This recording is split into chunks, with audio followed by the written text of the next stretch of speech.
Hello നമസ്കാരം. ഞാൻ കർണൻ മൂവിയുടെ വൻ സക്സസിന് ശേഷം ഞാൻ കർണൻ മൂവിയുടെ സെക്കൻഡ് പാർട്ട് അണിയറയിൽ ഒരുങ്ങുകയാണ്. ഞാൻ കർണൻ ടൂവിന്റെ കംപ്ലീറ്റ് മേക്കപ്പിന്റെയും ഇൻചാർജ് ആയിട്ടുള്ള മേരി ചേച്ചിയാണ് നമ്മളോടൊപ്പം ഉള്ളത്. മേരി ചേച്ചി ഈ രംഗത്തേക്ക് വന്നിട്ട് ഒരുപാട് വർഷമായി. നമുക്ക് ചോദിക്കാം മേരി ചേച്ചിയോട് ഇതിന്റെ എക്സ്പീരിയൻസസ് എങ്ങനെയായിരുന്നു എന്നുള്ളത്. ഹായ് മേരി ചേച്ചി, പറയൂ, ഇൻട്രൊഡ്യൂസ് ചെയ്യാമോ? എൻ്റെ പേര് മേരി തോമസ്. ഞാൻ താമസിക്കുന്നത് കടവന്ത്രയാണ്.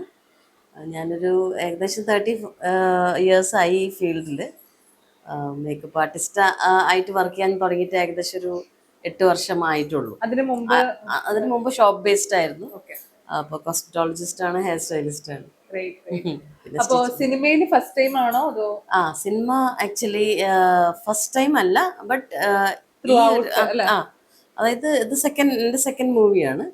പക്ഷെ ഇതിന്റെ കാസ്റ്റും ഇതിന്റെ കുറച്ച് സ്റ്റോറിയൊക്കെ ലിറ്റിൽ ഡിഫറെന്റ് ആണ്. ഇതിന്റെ ഫസ്റ്റ് പാർട്ട് എനിക്ക് വർക്ക് ചെയ്യാൻ പറ്റിയില്ല. എന്നിരുന്നാലും ഇത് നല്ലൊരു എക്സ്പീരിയൻസ് ആയിരുന്നു. ഫസ്റ്റ് പാർട്ട് എടുത്ത് നോക്കിയിട്ടാണോ സെക്കൻഡ് പാർട്ടിലേക്ക്? ഞാൻ നോക്കിയായിരുന്നു. അപ്പൊ അത് നല്ലൊരു പകർച്ചകൾ സെക്കൻഡ് പാർട്ടിലല്ലേ? എത്രത്തോളം ചലഞ്ചിങ് ആയിരുന്നു? കാരണം ഫസ്റ്റ് പാർട്ടിലുള്ള പല ആളുകളുടെയും വേറൊരു മേക്ക് ഓവർ ആണ് ഈ പാർട്ടിൽ നൽകേണ്ടി വന്നത്. കാരണം ഞാൻ ഇങ്ങനെ സെറ്റിൽ നടക്കുമ്പോൾ കാണുന്നുണ്ടായിരുന്നു, ചെട്ടിയാർക്കൊക്കെ ഒരു വേറെ വേറെ പരിവേഷങ്ങളാണ് കൊടുത്തത്. എത്രത്തോളം ചലഞ്ചിങ് ആയിരുന്നു അത് ആക്ച്വലി അവര് പറഞ്ഞ ആ റെഫറൻസ് തന്നതനുസരിച്ച് എനിക്ക് ചെയ്യാൻ സാധിച്ചു എന്നാണ് ഞാൻ ചിന്തിക്കുന്നത്. ബട്ട് അത് റെഫറൻസ് ക്ലിയർ ആയതുകൊണ്ടും അത് നമ്മുടെ ഡയറക്ടർ ശ്രീചിത്ര മാം അത് കറക്റ്റ് നമുക്ക് തന്നതുകൊണ്ട് അത് എളുപ്പത്തിൽ ചെയ്യാൻ പറ്റി. ഓക്കെ, ഏതെങ്കിലുമൊക്കെ സിനിമയുടെ റെഫറൻസസ് മനസ്സിലുണ്ടായിരുന്നോ? ഇവർക്കൊക്കെ ഈ കുറച്ച് ഏജ്ഡ് ആൻഡ് നെഗറ്റീവ് ക്യാരക്ടേഴ്സ് ഒക്കെ കൊടുക്കുമ്പോൾ നമ്മൾ എക്സ്ട്രാ ഒരു ഇതൊക്കെയാണല്ലോ, ഫിറ്റിംഗ്സ് വേറെയാണ്. അപ്പൊ അതൊക്കെ ഏതെങ്കിലും റെഫറൻസസ് എടുത്തിട്ടുണ്ടായിരുന്നു. പിന്നെ നമുക്ക് ഈ കഥാപാത്രത്തിന് വിഗ്സ് ഉണ്ടായിരുന്നു. പിന്നെ അവരുടെ ഏജ് ഗെറ്റപ്പ് അനുസരിച്ചുള്ള നരയും കാര്യങ്ങളൊക്കെ പറഞ്ഞ് ഡയറക്റ്റ് ചെയ്തതുപോലെ തന്നെ. എനിക്ക് തോന്നുന്നു സെക്കൻഡ് പാർട്ടിലാണെന്ന് തോന്നുന്നു പല ആളുകളുടെയും പല ബാക്ക് സ്റ്റോറീസ് ഒക്കെ റിവീൽ ആവുന്നത്. അപ്പൊ ഈ അത് ഡയറക്ടർ എത്രത്തോളം പറഞ്ഞു തന്നിട്ടാണ് ഹോംവർക്ക് ചെയ്യേണ്ടി വന്നോ? ആക്ച്വലി മനസ്സിൽ ഇങ്ങനെ ഉണ്ടായിരുന്നു, ഇങ്ങനെ ചെയ്യണം? മനസ്സിൽ അങ്ങനെ ഉണ്ടായിരുന്നില്ല, ബട്ട് നമുക്ക് അത് കൃത്യമായിട്ട് പറഞ്ഞു തന്നതുകൊണ്ട് നമുക്കത് ചെയ്യാൻ പറ്റും. ഓക്കെ, ഞാനൊരു പേഴ്സണൽ ക്വസ്റ്റ്യൻ ചോദിക്കാം. ഈ സെറ്റില് അല്ലെങ്കിൽ ഈ കഥാപാത്രങ്ങളില് ഏറ്റവും ടാസ്ക് ആയിട്ട് തോന്നിയത് ആരെയാണ്? ആൻഡ് ഏറ്റവും ഇഷ്ടപ്പെട്ട് ചെയ്ത മേക്കപ്പ് ഏതാണെന്ന് പറയാം. ഏറ്റവും ടാസ്ക് ആയിട്ട് തോന്നിയത് ചെട്ടിയാറിന്റെ വേഷം ധരിച്ച കർപ്പയ ചെട്ടിയാറാണ്.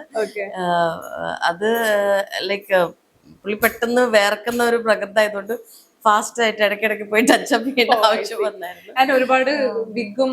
അതെ അതെ അതെ. അപ്പൊ എനിക്ക് തോന്നുന്നു ചേച്ചിയുടെ കരിയറിൽ ഇതൊരു വലിയ നല്ല തുടക്കം തന്നെ ആയിരിക്കും. കാരണം ചെട്ടിയാരെയൊക്കെ പോലത്തെ കഥാപാത്രങ്ങൾ അല്ലെങ്കിൽ ഈ സിനിമയിലെ ഓരോ കഥാപാത്രങ്ങളെയും ചേച്ചിക്ക് ഓരോ റെഫറൻസ് ആയിട്ട് മറ്റുള്ളവർക്ക് കൊടുക്കാൻ പറ്റുന്നതാണ്. So all the very best for that. And രണ്ടാമത് ചോദിച്ച ചോദ്യം, ആരാണ് ഏറ്റവും ഇഷ്ടപ്പെട്ട ഒരിക്കപ്പോ? ശ്രീചിത്ര മാമിനെ ആണ്. കാരണം ആ ഗെറ്റപ്പ്, അതായത് ഒരു 45 ഇയേഴ്സ് ഗെറ്റപ്പ് തുടങ്ങി അവിടുന്ന് പെട്ടെന്ന് ഒരു ഏജ്ഡ് ഗെറ്റപ്പിലേക്ക് അത് ആ ഒരു വേഷപ്പകർച്ച നല്ല ഒരു എൻജോയ് ചെയ്ത വർക്കാണോ? അതെ. പിന്നെ നല്ലപോലെ ഇന്ററാക്ട് ചെയ്യാൻ പറ്റിയ ഒരു ഡയറക്ടർ ആണ് ശ്രീചിത്ര മാം. അപ്പൊ അത് എൻജോയ് ചെയ്തു. ഓക്കെ, അപ്പൊ all the very best for that. And എന്താണ് പ്രേക്ഷകരോട് പറയാനുള്ളത്? താങ്കളുടെ കൂടെ പ്രോജക്റ്റ് ആണ് ഇത്, പ്രേക്ഷകരോട് പറയും. നിങ്ങൾ എല്ലാവരും ഇത് കാണണം, അതിലൊരു സക്സസ് ആക്കണം. ഇതുപോലുള്ള ഒരുപാട് ടെക്നീഷ്യൻസിന്റെ അല്ലെങ്കിൽ ഒരുപാട് അനുഗ്രഹീതരായിട്ടുള്ള ഒരു കൂട്ടം ടെക്നീഷ്യൻസിന്റെ കൂടെ ഒരു ടീം എഫേർട്ടാണ് ഞാൻ കർണൻ 2. സോ എല്ലാവരും കാണുക, ഞാൻ കർണൻ 2-നായി കാത്തിരിക്കുക. Thank you so much.